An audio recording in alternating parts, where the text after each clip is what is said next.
mistakes have been made sa ating 2023, 2024 at 2025 national budget. Dahil nga po yan sabay scam.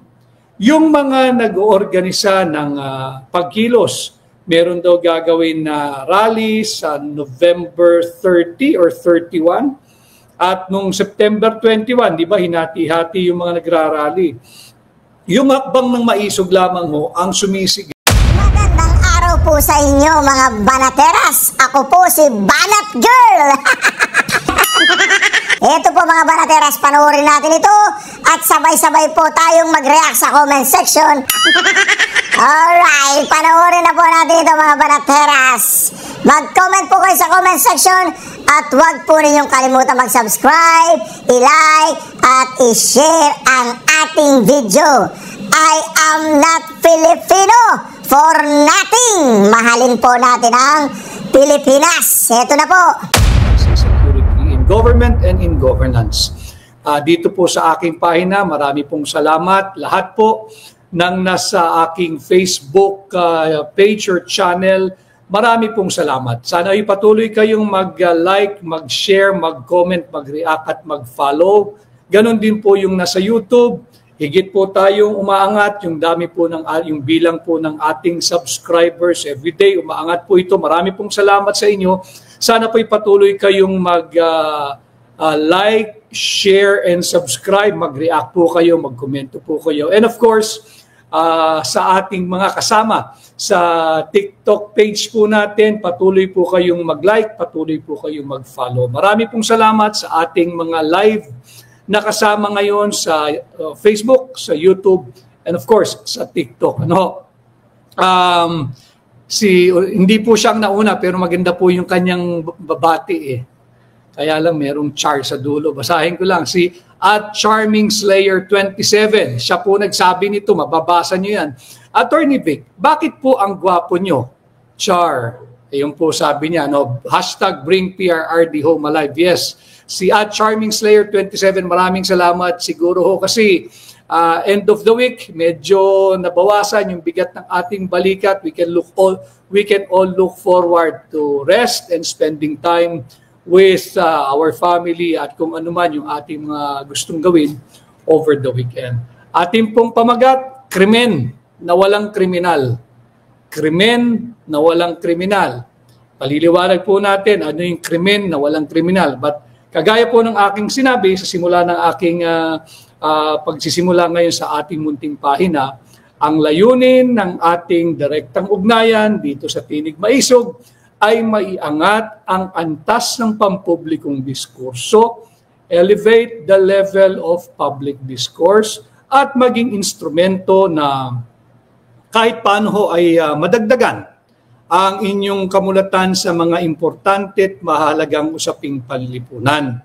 Na dapat po tayo lahat ay kabahagi, dapat tayo lahat ay mayroong informed and enlightened opinion na kinakailangan lahat po tayo bahagi. Hindi ko po inaasahan at wala po akong ganyang pag-aasa na palagi pong pareho o magkatugma o magsang-ayon ang ating mga mabubuong opinion, kuro-kuro o paninindigan. Ang importante lang sa akin, kahit kontra pa kayo sa aking mga pananaw, sa aking mga opinion, sa ating diskurso rito, let's agree to disagree and elevate the level of public discourse. At importante, pareho tayo, lahat tayong mga Pilipino, may paninindigan, kahit hindi magkakatugma, kailangan stakeholders tayong lahat, taxpayers tayong lahat, kinakailangan meron tayong say at meron tayong pakialam sa nangyayari sa ating bansa, higit pa ngayon na lugmok na sa korupsyon. Maraming salamat sa lahat po ng kasama natin sa live. Batiin ko lang yung mga nauna. Si Ache G6S, hello Attorney Vic, and hello everyone. Maisog, Swiss, let's watch. Marami pong salamat. Kay Jupawagoso, 1663. O si Jing Kawaling uli, mabuhay ka Jing sa aklan ito sa Boracay. Jing, maraming salamat ha. I will see you soon. Na-check ko na, naayos ko na yung no audio. mag-isa lang kasi tayo at Jupa Ogaso, 1663. Yung si Jaza Lux, good afternoon, Attorney Vic. Kay Max Paredes, i-notify, hindi ko alam ibig sabihin nun eh. At Marco Polio, watching from Kuwait. Kay at Date Tejero, 8944, magandang hapon po, Attorney Vic. Magandang hapon din po sa inyo. Kay Sir Yarag, good day po. Maraming salamat sa inyong panonood at pakikisama. Si Max Paredes at Villamor Baisa, kay at Mamosto Family, kay Kay Lopez Azures from New Zealand, kay Fe Edith Hernandez, Oronico, hi Fe. Si Edith, hi Edith, mabuhay ka, kamusta ang Cavite? At si Edith, kaibigan ko ito. Nung kolehiyo pa lang at masipag ito, matalino ito. Hi Edith, mabuhay ka and I hope to see you very soon. Si Jack Nornor, si Catherine Bulan, kay Boy Aber, Joan Chua, kay Sally Kiguchi, kay June Prado, kay Nep Bondok, ayun. Okay. Tama si Nep Bondok. Pasigaw naman, Handsome Mechanic. Si Handsome Mechanic po ng Sydney, Australia. Nakilala ko po ito at talaga naman, hindi lamang si Handsome Mechanic ang handsome, pati po yung kanyang trabaho, pulido, limpyo. Kanya pala ang pangalan niya ay Handsome Mechanic. Kay Marie Ternida, hi po, attorney. Si Handsome Mechanic, maraming salamat. Si Jaza Lux, maraming salamat. Hindi natin aspiration yan, pero bahala ang tadhana. Si June Pusta, watching from Tagbilaran, Bohol. Mabuhay po ang lahat ng Boholanon. As I have said, we'll try to make this afternoon's live a little easy. Pero mabigat pa rin yung ating usapin, hindi po natin maiiwasan. Kay April Agata Ramos, watching, attorney from Germany. Thank you, April, for watching. At Placido Pilosopo, 6196. Shout out, attorney. Placido Pilosopo, mabuhay ka. Mahusay na kaibigan, matapang at buo ang paninindigan ni at Placido Pilosopo. Lagi lang mainit ang ulo nitong kaibigan natin, pero ayos yan. Mabuhay ka, Placido. Si Sunshine Sala, si Juan de la Cruz, Attorney Vic, Sir, Boss, Rod, suportado ka namin. Boss ko po si LDF. Mahusay yan si LDF. Napakahusay na boss, napakahusay na tao. Importante, napakahusay na tao ni LDF. Although medyo matagal-tagal na kami hindi nagkikita. I hope to see you soon, LDF. Si Chito Kapangpangan, mabuhay po kayo, Attorney Vic Rodriguez. Maraming salamat sa iyo, Kabalen. Si at Beatrice Prudente 5614, hello din sa iyo. Si Nancy Sally Feb, si Baluka, good PM, Attorney Vic, watching from Hong Kong. Si Shanti Tuan, mabuhay maisog, maraming salamat. Si Alem Ma'am, good afternoon, Attorney Vic, sana magbunga lahat ng effort nyo. Dasal namin yan palagi at sana makauwi na si Tatay Digong. Alem Ma'am, Alem Mon, ito pong effort ko ay hindi pang sarili. Ito po'y para sa ating mga kabataan. Yung ating mga kabataan na ang layunin ho natin ay magkaroon sila ng kasalukuyan, yung immediate ba, mabigyan sila ng buhay na may dangal at dignidad at in the long term, pag nagtino na po ang gobyerno, ang administrasyon, hindi lang itong kasalukuyang sablay na administrasyon, all other succeeding administrations, mabigyan lang ho natin ng at least fighting chance yung ating mga kabataan na higit magkaroon sila ng buhay na higit maganda, higit stable, higit prosperous sa buhay na dinatnan nila. Regardless kung ano pa po ang estado ng kanilang pamumuhay nung sila ipinanganak, isinilang.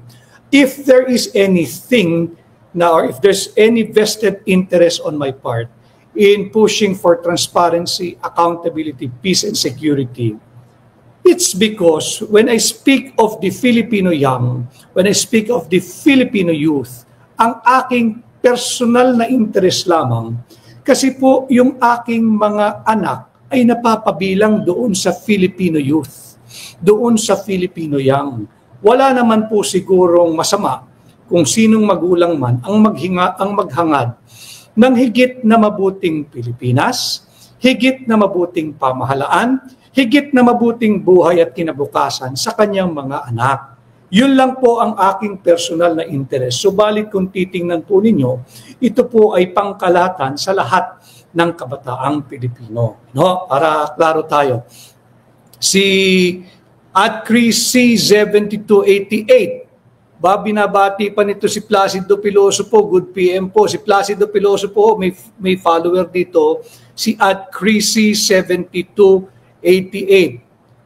Rafael Soto, tama, I agree with you, Rafael Soto. Si Tintot, hi po from Vancouver, Canada, maraming salamat. Si Neni Akrig, magandang hapon, Attorney Vic from Sydney. Hi Neni, I hope to see you soon again. At si Vicente Bureros, dapat may kaakibat si Senator Marcoleta na debater like you and Attorney Lambino and others on PDP Laban. In God's time, Vicente, kung ano po ang kanyang ilalaan sa lahat, antay na lamang po natin. Si Marimalu, maraming salamat sa iyo. Si Dimple Jane Paz, hello po, Cagayan Valley. So magandang hapon muli, krimen na walang kriminal.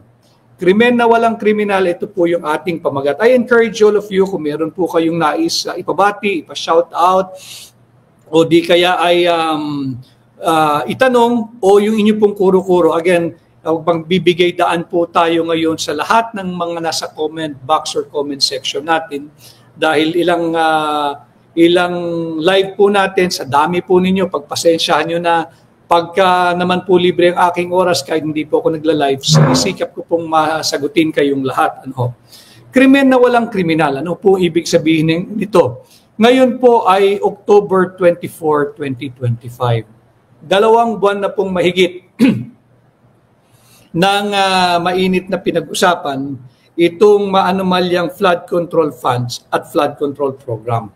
Not to grab anything from anyone or not to attribute anything to me or to Congressman Sid Ungab or to President Rodrigo Roa Duterte, but if you may recall, as early as last year, nagpahayag na po kami ng protesta dito sa maanumalyang 2025 proposed national budget. In fact, January of this year, 2025, nag-file na po tayo ng kaso sa Korte Suprema na hinihiling na sa petisyon natin, hinihiling natin na ipawalang bisa, ideklarang invalid, unlawful, criminal at unconstitutional itong 2025 national budget.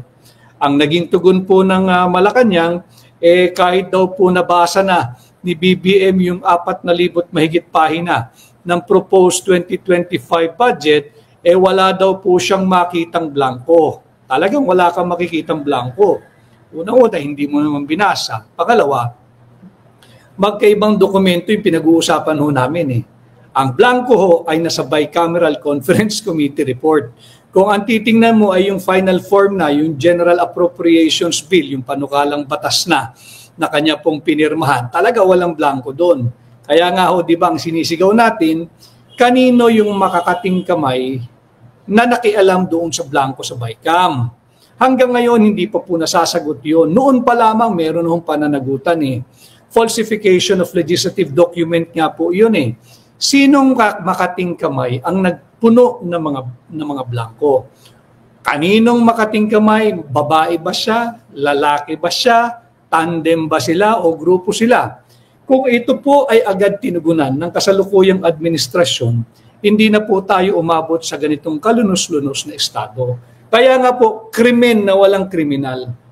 Napatunayan na, napakita na walang dike, walang flood control program, walang flood mitigation project. Nailabas po yung pondo na bayaran ang kontratista. Pinagparte-partihan yung buwis nating mga Pilipino. Napunta sa kontratista yung kakaunti, napunta doon sa project proponent o yung congressman o yung senador, naghati-hati po yung district engineer, yung regional director, and so on and so forth. Ano? Nabayaran po lahat ng dapat bayaran. Wala pa ring kriminal. Nagbuo po nung ICI. Yung ICI, yung Independent Commission on Infrastructure, uulit-ulitin ko, budol po iyan. Nakikita naman natin, maraming salamat regardless of your political color, affiliation, belief, creed, or association, kumikilos na po ang sambayan ng Pilipino. Maraming salamat po sa inyong lahat sa ating collective effort. Bakit kanyo? Bumibigay po sa pressure ang kahit na sinong sindikato man yan, mafia man yan, individual man yan, pagka legitimate o authentic po yung public pressure, yung public clamor, bibigay po yan. Proof. Agad-agad sinabi ng ICI, hindi po, wag ho kayo maniniwala sa ICI. I just have to refer to their name as Independent Commission on Infrastructure kasi po yun yung kanilang pangalang ibinigay. Hindi po independent yan. Bakit? Ang nagtatag po niyan ang Marcos Jr. Administration. Ang nag-appoint po dyan ay si Bongbong Marcos Jr., si BBM. Ano ho? So hindi po independent yan. Pag tiningnan nyo yung composition yan, merong isa dyan na mumula dating kalihim ng DPWH nung panahon ni Noynoy Aquino. Yung isa dyan, Supreme Court Justice, na very, very close din sa isang prominenteng negosyante, closely identified with Marcos Sr. Yung isa naman, yung sa SGV, ay naglabasan na sa social media na sila pala yung auditing firm ng mga kumpanya ni Martin Romualdez. So nasaan ang independence dyan? Naoobliga na po sila, magla-live stream na po sila. Sabi nila, subalit yan po ay patuloy na pambubudol ng mga ICI. Bakit ka magla-live stream pagkatapos na ninyong maimbitan at ma-interview o matanong si Martin Romualdez? Gaano kasagrado yung nagiging pahayag, kung meron man siya naging pahayag, baka naman kape-kape lang kayo dyan, nagbiskwit at konting green tea o Earl Grey tea o kung ano man tea. Diba? Tapos sasambulat nila, nabubuksan na daw ho nila ng live stream. Yung kanilang, hindi po investigation dahil wala naman pong power ito, ni wala nga po itong kapangyarihang mag-issue ng subpoena. Wala pong ngipin. Huwag na pong pangil, kalabisan na po yun eh. Wala pong ngipin ng ICI, budol po yan. Yung nag-inspeksyon na nga mismo, kunwari, si BBM, hindi ba nag-inspeksyon kunwari, doon sa mga sinasabing lugar na kung saan dapat ay mayroong mga flood control programs o flood mitigation programs sa Bulacan, sa Makasaysayan at dakilang lalawigan ng Bulacan. Siya mismo nagsabi si BBM, on-site, nagguni-guni lang daw yung mga yung mga flood control projects. Guni-guni talaga. Rine-enforce mo lamang yung hallucination mo noong 2024 SONA. Nung ipinagbida mo, pinagyabang mo ng buong tikas na meron kang 5,500 flood control projects na naipatupad na, kompleto na, fully implemented sa loob lamang ng 2 taon ng iyong administrasyon. 5,500 flood control projects. Budol din po iyon. Alaunan, bumaha, umulan ng malakas, nagsabay yung bagyo, hindi ba? At saka yung masamang panahon, di ba? Bumaha po yung malaking bahagi ng ating bansa. Ang sagot niya, na-overwhelm lang daw yung kanyang mga 5,500 flood control programs. Eventually, naamin na niya, nung siya'y kunwaring nag-inspeksyon, guni-guni lang. Talagang guni-guni yun. Sa loob ng 2 taon, 5,500 flood control projects, ghost nga kasi. Sa loob nga ng isang taon, ngayong 2025, napakadaling gawin. Ang nagawa lang nila ay 22 classrooms sa buong bansa na yan. Paano mo nabuo sa iyong hallucination, sa iyong guni-guni, sa iyong imagination, yung 5,500 flood control projects? No? So ito po, kitang-kita na natin, 2 buwan na pong mainit na pinag-uusapan ng kontrobersiyang ito, merong krimen, kitang-kita na ho nating lahat, subalit walang kriminal. Maaari din natin baliktarin. Kitang-kita na kung sino yung mga kriminal, pero tila wala pa rin silang krimen na nagagawa. Bakit? Wala pa hong nakakasuhan eh. Buo na po lahat ng gusto nilang mga ebidensya, nariyan na. Sa Bulacan, kasi yan po yung uminit eh, yung dakilang lalawigan at makasaysayang lalawigan ng Bulacan. Sentro po iyan ng Ghosts Flood Control Projects. Sentro po iyan ng Flood Control Fund Anomaly. Sentro po iyan ng Flood Control Funds Kurakot. Sentro po iyan ng Flood Control Funds Corruption. No? Hanggang sa ngayon, wala yung mga personalidad na una ng mga nabanggit at bilyong-bilyong piso ang tinanggap ng kanilang distrito na flood control funds ang naimbitahan o nais-imbitahin ng ICI. Bakit? Budol ho yung ICI. At bilang Pilipino, nananawagan po ako sa mga kamag-anak ng mga bumubuo ng ICI. Kausapin po ninyo yung inyong mga kamag-anak. Dahil alam ko naman na hindi ho kayo lahat dyan ay hindi naging biktima ng baha. At ako'y nakakatiyak bilang Pilipino rin kayo, galit din kayo sa korupsyon. Kausapin po ninyo. You apply your persuasion at kausapin yung inyong mga kamag-anak na itama sana yung kanilang ginagawang landas ng kanilang proseso ng hindi ko kasi masabing investigation eh. Wala naman po silang investigatory power. Ano? Maari siguro fact-finding, pero wala din po yan eh. Wala silang subpoena power, wala silang contempt power. Palamuti lang po yan, borloloy lang po yan. Ano? Wala pong poder ang ICI. O sapin niyo yun yung kamag-anak, talikuran na yung ICI na yan. Alam mo ninyo ang pag-asa ng tao, ang mataas sa pag-asa ng tao, nandun po dati sa Blue Ribbon eh. Kaya lang, sinalaula po. Nagkaroon po ng school bukol sa Senado. Nabalasa, tinanggal yung dating chairman at nawindang-windang na ho yung proseso ng pag-iimbestiga. Pinalitan ng chairman, nagbitiw yung chairman, nagpahayag yung Pangulo ng Senado, babalik daw yung dating chairman. Lokohan po ito. Sirang-sira na po yung ating mga institusyon. Ano? Kaya base sa dokumento, sana manawagan yung mga, nananawagan tayo sa mga kamag-anakan ng mga bumubuo ng ICI, pakiusapan po ninyo yung inyong mga kamag-anak.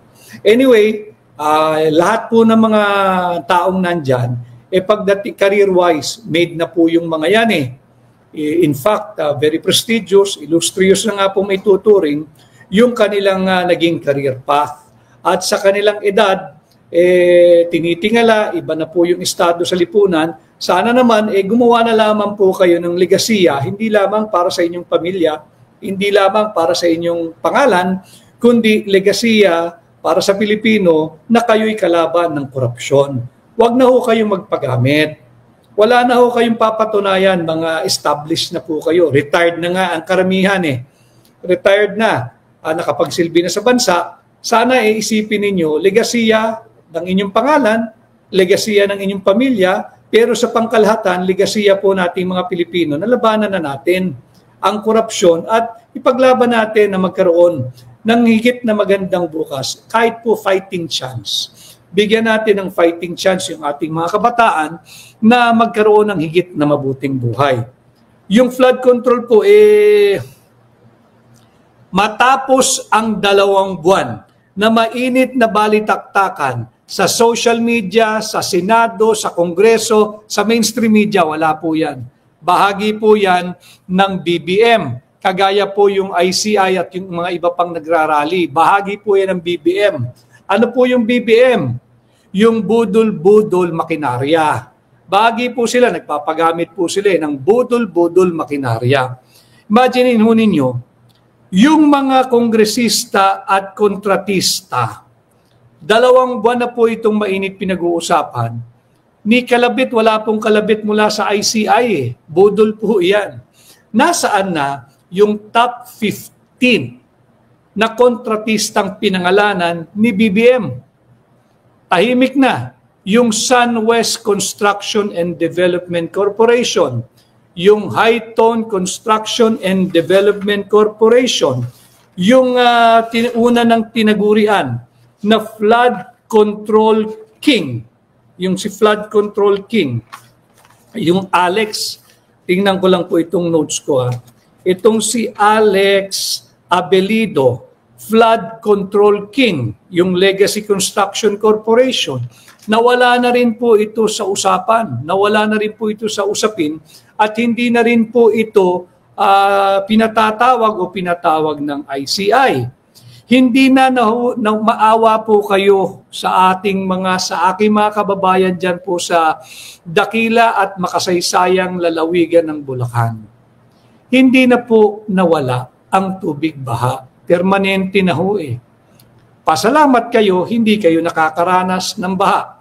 Pasalamat kayo pag gising ninyo sa umaga, pagtapak ninyo sa inyong mga silid, sa inyong living room, sa inyong dining room, sa inyong backyard, sa inyong garden. Tuyo po eh. Kahit umuulan sa labas, tuyo. Yung mga tao po sa Bulacan, yung mga Bulakenyo ho, marami pong lugar dyan, hindi na po nawala ang tubig baha. Maawa naman ho kayo. Kanya nga po tayo ay manikluhod, nakikiusap sa mga kamag-anakan ng mga miyembro po ng ICI. Iwanan nyo na po iyan para maobliga ang gobyerno na ibalik sa Blue Ribbon. At sana magkaroon din ng balasan sa Blue Ribbon sa Senado, maglagay ng totoong chairman na magbibigay ng transparency at accountability. Yan naman po ang sigaw ng bawat mamamayang Pilipino, higit pa ang ating mga Gen Z, yung ating mga kabataan. Wala pa rin ho eh. 2 buwan na wala pang kriminal, wala pang personalidad na nakakasuhan.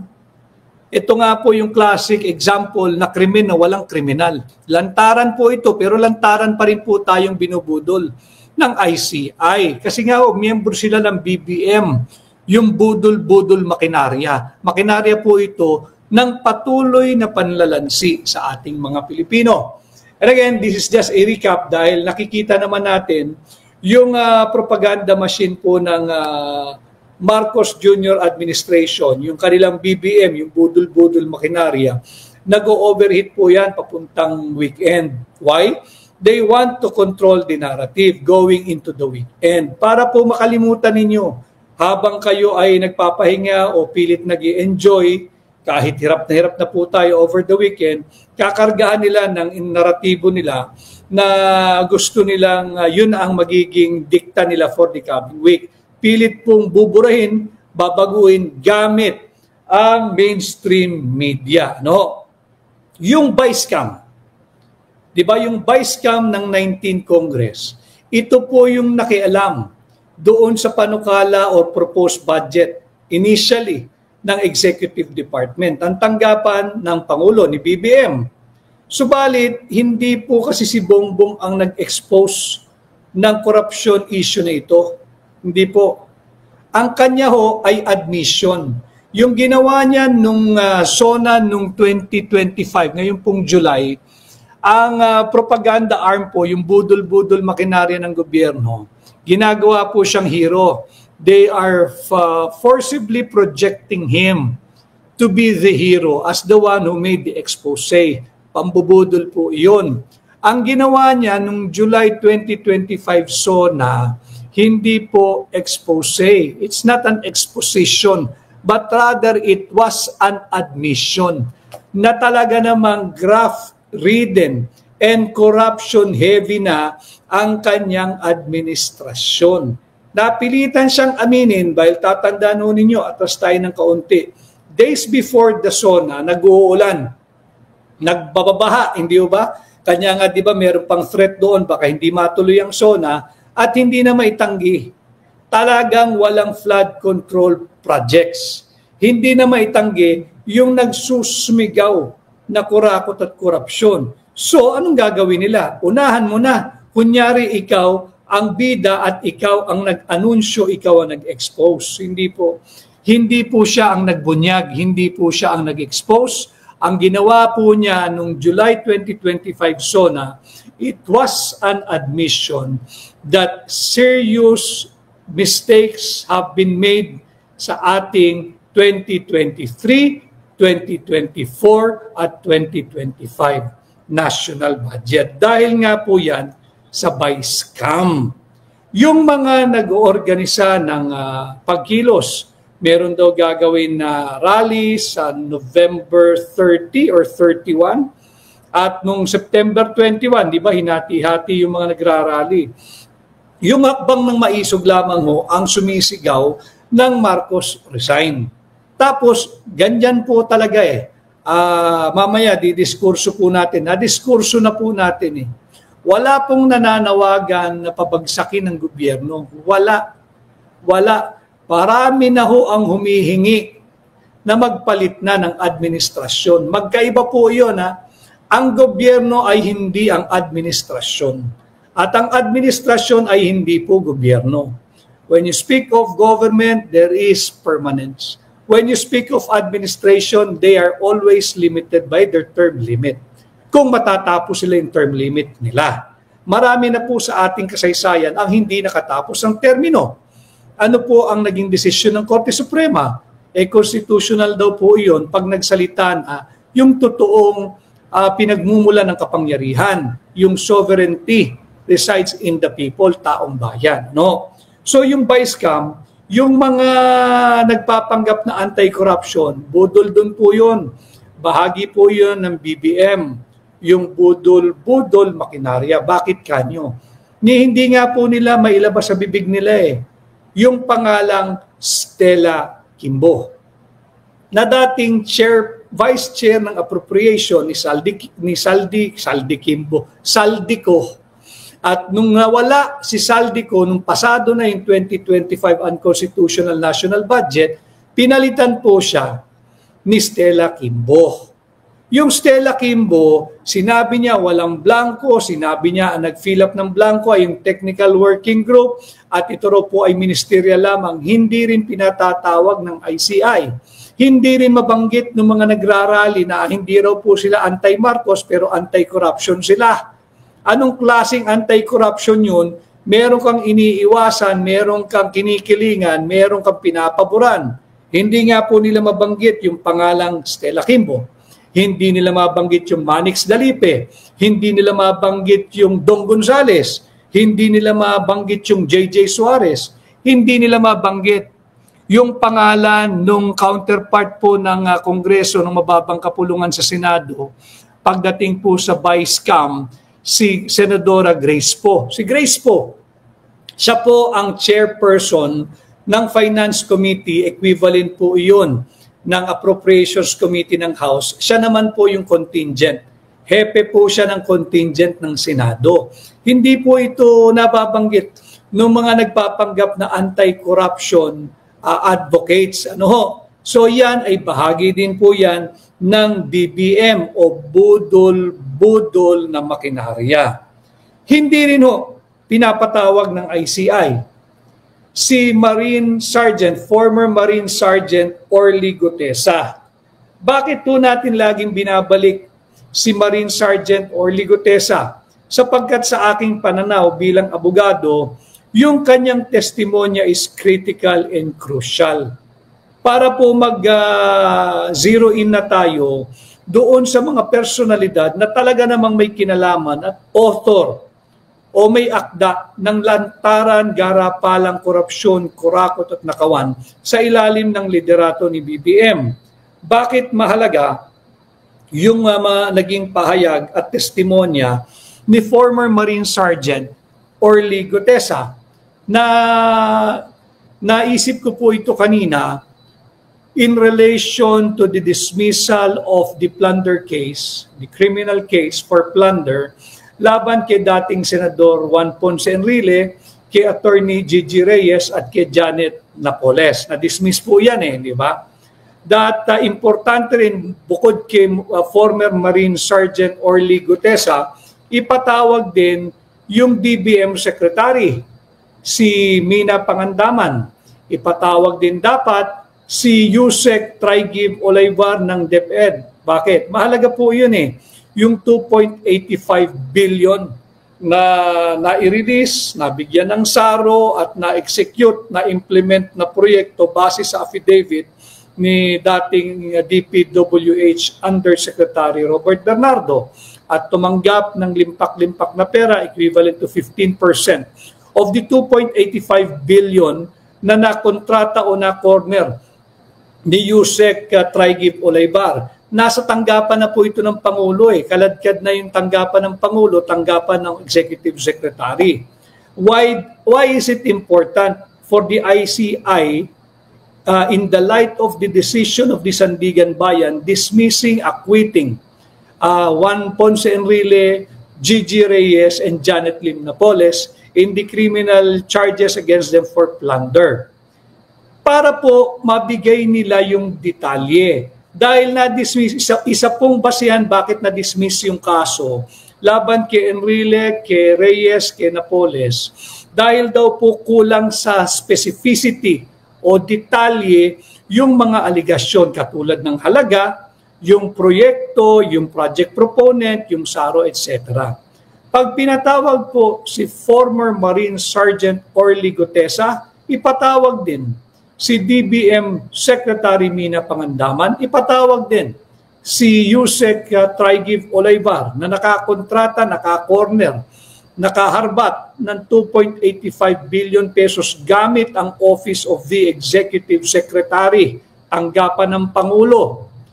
They can provide and they should provide and they will provide yung mga specific amounts, the project and project proponent. Importante po yun Saan yung proyekto? Yung lugar.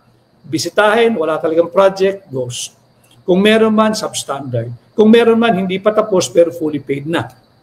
Magkano po yung halaga? Yung SARO, yung Special Allotment Release Order. At kung ano-ano pa, upang nang sa ganoon, makabuo po ng airtight na kaso kung sino man ang magsasampa. Kung DOJ man, o yung tanggapan ng ombudsman. But as things stands, at the moment, wala po tayong kumpiyansa sa mga ito But pinag-usapan natin, kaya nga dapat ibuhayin, ituloy, yung pagdinig ng Senate Blue Ribbon Committee. Yung ginagawang ito. Para po hindi ma-dismiss kung sino man ang kakasuhan, katulad ng sinapit. Nung kasong criminal for plunder laban kay dating Senador Juan Ponce Enrile, Attorney Gigi Reyes, yung kanyang Chief of Staff, at kay Janet Lim Napoles. Bagamat malinaw sa pagpirma ni BBM ng tatlong GAA, yung 2023, 24, 25, malinaw po yan. He acted with manifest partiality. Manifest partiality. Binigyan niya ng blanket authority si Martin Romualdez, binigyan niya ng blanket authority si Saldico, yung small committee, yung vice cam, binigyan niya ng blanket authority. At pinirmahan niya, basta-basta. Pera po ng Pilipino yan Kita naman ninyo, linapastangan yung ating pondo. Importante na panagutin po natin yung mga ito. Even BBM. Unfortunately, we have to wait until he finishes his term. Whether it's 6 years, 5 years, 4 years, we do not know. Basta't importante, pagkatapos ang kanyang termino, siya'y mapanagot at panagutin. Ngayon kasi, meron siyang immunity bilang Pangulo. Ganon din po si Vice President Inday Sara Duterte. Kung meron man silang issue na kakasuhan ng kriminal, unfortunately for them, they have to wait for the Vice President to complete her term bago siya matanggalan ng immunity at makasuhan ka ng kasong kriminal kung meron man. Yung evident bad faith. When Bongbong Marcos, BBM, budol-budol makinarya, kasali na po yan, signed the unconstitutional, invalid, immoral, unlawful at Criminal 2025 GAA, binigyan po niya ng sobra-sobrang pabor yung kanyang mga kaalyado. At hindi ho ba yung mga political parties na nakinabang doon sa ilang taong budget, lalo na itong 2025 national budget. Grabe po yung ipinagbibigay sa mga yan Binigyan po sila ng limpak-limpak na halaga. Kagaya po nito, ang basis po nito, yung nag-umikot po sa social media. Yan po yung pinaghati-hatian ng mga partido Pati po Liberal Party kasali dyan Ganyan po yung mga natanggap nila, bilyong-bilyong pisong halaga. Kaya po natin pinag-uusapan muli, paulit-ulit ito, sapagkat bago po mag-weekend, ililalagay po natin muli sa release yung mga usapin bago po nila baguhin na naman. Imagine niyo yung lakas 245 billion, yung NUP 87 billion, yung NPC 79 billion, yung NP 50 billion, yung PFP na nakakaliit-liit na partido, 38 billion. Ang Liberal Party na mahilig rin po ito, tama yung sabi ni Anjo Iliana, ang pinakamalinis na administrasyon at tao ay si BBM dahil daw po lagi naguhugas kamay. Ganon din po itong LP. Laging sigaw ng sigaw, bitin naman yung sinisigaw. Kasi nga, bahagi na po sila ng BBM. Yung budol-budol makinarya, 16 billion po tinanggap nila. So dito makikita natin laganap yung korupsyon.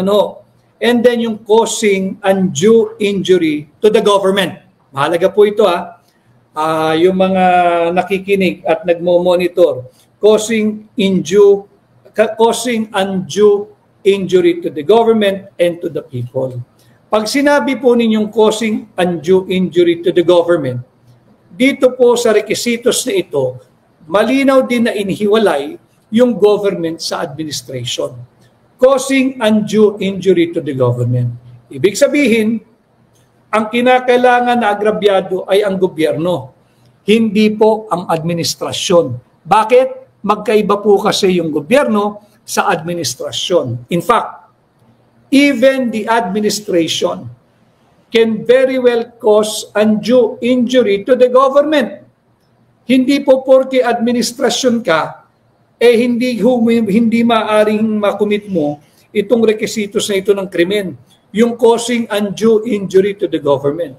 Kahit administrasyon ka, maaari kang mag-cause ng undue injury to the government. Proof, Bongbong Marcos Jr. administration. Bongbong Marcos Jr. administration is not the government. They are just the stewards of our government for the next 6 years. But it doesn't mean hindi nila kayang saktan o gawan ng kung anumang pag-aagrabyado ang gobyerno dahil sila'y administrasyon. Bakit po natin hinimay ito? Para po yung mga nagmo-monitor sa security cluster, wag ho niyong sakyan yung pa-baby at pa-victim na drama ng Marcos Jr. administration. Hindi po government, administration. Hindi po sila ang biktima. Sila po ang nag-cause ng so much undue injury to the government. That includes you, those who belong to the security sector of our government. Malinaw yan. Ang dapat masaktan o maagrabyado ay ang gobyerno, hindi ang administrasyon. Bakit natin kailangan linawin? Upang malinaw din sa inyo that even the administration can cause undue injury to the government like what is happening now, like what is happening today in our country. Balikan din natin yung budol na ICI. Nasaan na? Yung poster boy of corruption. Yung poster boy of substandard projects in flood control or flood mitigation projects. Nasaan na yung poster boy ng flood control funds anomaly na siyang unang pinangalanan at ginawang poster boy ni Ping Lacson, yung first district congressman ng Oriental Mindoro, si Arnan Panaligan. Asa na yung Arnan Panaligan? Yan ba'y nakalabit man lang ng ICI? Hindi, kasi budulo yung ICI. Wala po tayong aasahan dyan. And to be objective, to be fair, to be just, to Congressman Arnan Panaligan, kailangan din siyang ipatawag kahit ng blue ribbon. Bakit? Siya po yung ginawang angkla nung privilege speech ni Ping Lacson. Marapat lamang nabigyan din siya ng equal space, equal opportunity, equal time to counter this naked allegation of his ghost projects involving ghost flood control mitigation projects involved sa flood control funds anomaly kung siya po ay inosente at hindi guilty. Kaya dapat ito ipatawag din. Ano na? Nasaan na? Hindi na pinag-uusapan. Unfair po sa lahat ng Pilipino na hindi na lang basta ipatatawag lahat ng una ng pinangalanan at napangalanan. And to be fair, unfair din sa lahat ng pinangalanan at napangalanan at ginawang poster boy ng corruption ni Ping Lacson kung hindi sila bibigyan ng pagkakataon to confront their accuser face to face and refute whatever allegation made against them.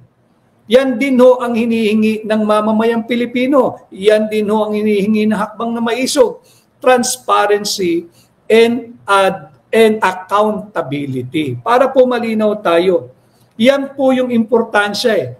Dami yung sumisigaw, transparency and accountability. Pero hindi daw po sila anti-Marcos, anti-corruption lang sila. Eh sino ba ang pinagmulan ng korupsyon sa ilalim ng Marcos administration? Hindi ba't si BBM? Kasi nga ho, bahagi na sila nung budol-budol makinarya. Bakit lagi ho nating sinisigaw yung transparency at accountability? Ano ho?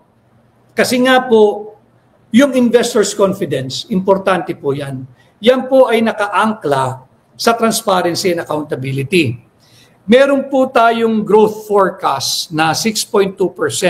Base po ito sa BMI, yung unit po ito ng Fitch Solution. Ano po yung BMI? Ano po yung Fitch Solution? Ito po ay isang British multinational research firm. British po ito, hindi po ito local na nagbibigay po ito ng macroeconomics, industry and financial market analysis. At para po bago po pagkayurakan ito ng mga trolls na nabubuhay sa parang kalabit-pengi po barya-barya, ang papilhunan trolls ay manira ng magandang reputasyon. Ito pong British multinational research firm ay 40 years na sa industriya at 40 years of solid, reputable track record. Ano pong sabi nila? Yung kanila pong projection, yung forecast po nila sa Pilipinas na growth na 6.2%, ibinaba na po nila ng 5.2%. Ganun po ang epekto ng korupsyon.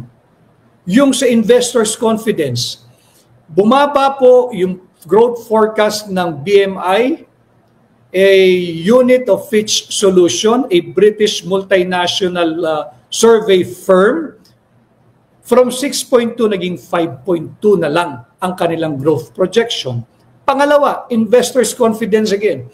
Remember that no less than the President of South Korea binawi yung kanilang pautang sa Pilipinas. Bakit? Ano po yung dalawang katangi-tanging salitang lumabas na mutawi sa bibig ng Pangulo mismo ng South Korea? Winidraw nila yung pautang nila sa Pilipinas dahil sa massive corruption and looting of public funds under the BBM or Bongbong Marcos administration. Tatamaan po talaga ang ating ekonomiya, tatamaan po talaga ang ating paglago. Ano? Yung tourism. Ito naman po, nakita ko, pinadala po sa akin ito ng aking volunteer staff. Pinangalanan po ito ni Binibining Sas. Yung kanyang diskurso, tourism tragedy. We make the proper attribution sa mga source. Ano? Negative 26 po ang sinapit ng Pilipinas ngayong taon. Kulelat po tayo. Kulelat po tayo sa Southeast Asian region. Tourism tragedy. Imagine niyo, from 5 million, bumaba na lang po to a little over 3 million tourists or visitors ang pumasok sa ating bansa. Nawalan po tayo ng higit kumulang 1.3 million na turista. Yan na nga po ang isa sa prime mover ng ating ekonomiya. Bukod sa remittance ng ating mga mahal na OFW at ng ating mga Filipino migrants. So dito makikita mo, lumpo na ang turismo. Bagsak na bagsak pa ang halaga ng ating piso. Yan o, malinaw dyan. Kaya dapat talaga magkaroon ng transparency and accountability para magkaroon ng kumpiyansa yung mamumuhunan. Yung mga turista, you can view them as mamumuhunan dahil pagpasok po pa lamang yan, gastos na yan eh. Gumagastos yan. Tinutulungan nilang ating ekonomiya, itinutulak nilang ating ekonomiya. Pero ngayon, negative 26 po ang Pilipinas sa buong Southeast Asian region. Kadikit po natin, Myanmar. Yung Myanmar, nakakaawa din po yung mga tao doon. Pero doon, laging may gera eh. Talagang yung instability po ron, nuknukan din naman. Pero tayo, ang layo doon. Democratic nga tayong pinagyayabang natin eh. Negative 26 po yung ating turismo. Yung remittance holiday, maingay po sa social media, sa mga hinagpis ng mamamayang Pilipino, lalo na yung overseas Filipino workers. They are contemplating on holding another remittance holiday. Isang araw, 2 araw, 3 araw, hindi natin alam. That will further cripple our already crippled economy. At habang ngayon po ay tayo'y nagla-live sa direktang ugnayan, kahapon po ang palitan ng piso kontra dolyar ay sumipa na sa 58.60. Thursday kahapon. Ang isang dolyar, ang katumbas po niyan ay 58 pesos and 60 centavos. Ngayon po, Biyernes, magtatapos po ang linggo, sarado na po ang trading, sarado na po ang bangko, ang palitan po 58.60 pa rin. Hindi gumalaw. Ibig sabihin, patuloy ang paghina ng piso. Kanina, during trading time po kanina, sumipa pa nga ho yan ng 58.80. Di na po biro ang nangyayari sa ating ekonomiya. Bakit? May issue po tayo ng corruption. May issue po tayo ng transparency and accountability in government and in governance. Kaya itong ICI na ito, budol po yan. Yung ICI at PCGG, wala pong pinagkaiba yan. Yung PCGG, mga kababayan, ang PCGG ay naitatag ng panahon ni dating Pangulong Corazon Aquino. Di ba? Si Cory Aquino ang nagtatag during her administration, siya ang nagtatag ng PCGG. Masidhi po yung laban na yan ng Marcos Aquino Marcos nung itinatag yung PCGG. After 35 or so years, wala pa rin nung napupunta ng PCGG. Mas malaki na ho yata yung ginastos ng PCGG for its operational expenses for the past 35 years compared to the amount of what they have recovered na illegal wealth ng mga Marcoses. Bakit po natin nabanggit yan? Ano ang aasahan nyo sa ICI? Yung PCGG, si Cory Aquino ang nagtatag para habulin yung mga nakaw na yaman ng mga Marcoses. Magkaaway yan talaga politically.